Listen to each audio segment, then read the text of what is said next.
مدینے کے تاجدار صلی اللہ علیہ وآلہ وسلم فرماتے ہیں کہ تمہارا مجھ پر درود پڑھنا تمہاری دعاؤں کی حفاظت کرنے والا ہے، اور تمہارا مجھ پر درود پڑھنا رب کی رضا اور تمہارے بدن کی پاکیزگی کا ذریعہ ہے۔ یعنی آقا دو عالم صلی اللہ علیہ وآلہ وسلم نے فرمایا کہ تم اگر اپنی دعاؤں کو محفوظ بنانا چاہتے ہو،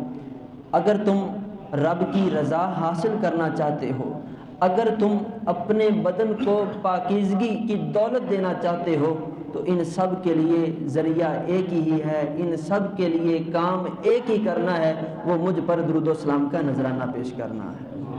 تو جو حضور پر درود پڑے گا اس کی دعائیں بھی محفوظ ہیں، اس کو رب کی رضا بھی ملے گی اور اس کا بدن پاکیزہ بھی بن جائے گا۔ ایک یہ جہاں ایک وہ جہاں، ان دو جہاں کے درمیاں، ایک یہ جہاں ایک وہ جہاں۔ یہاں سے شاعر کہنا چاہتا ہے کہ ایک وہ جہاں ہے جہاں ہم ابھی زندہ ہیں، چل پھر رہے ہیں، اور ایک وہ جہاں ہونا ہے جہاں ہم نے مرنے کے بعد جانا ہے۔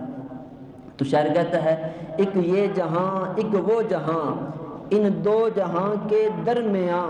ہے فاصلہ ایک سانس کا، گر چلے تو یہ جہاں نہ چلے تو وہ جہاں، تو سانسوں کی اس مالا میں تم موتی پرولو درود کے، پھر ہو یہ جہاں یا ہو وہ جہاں، ساتھ ہوں گے تاجدارے دو جہاں۔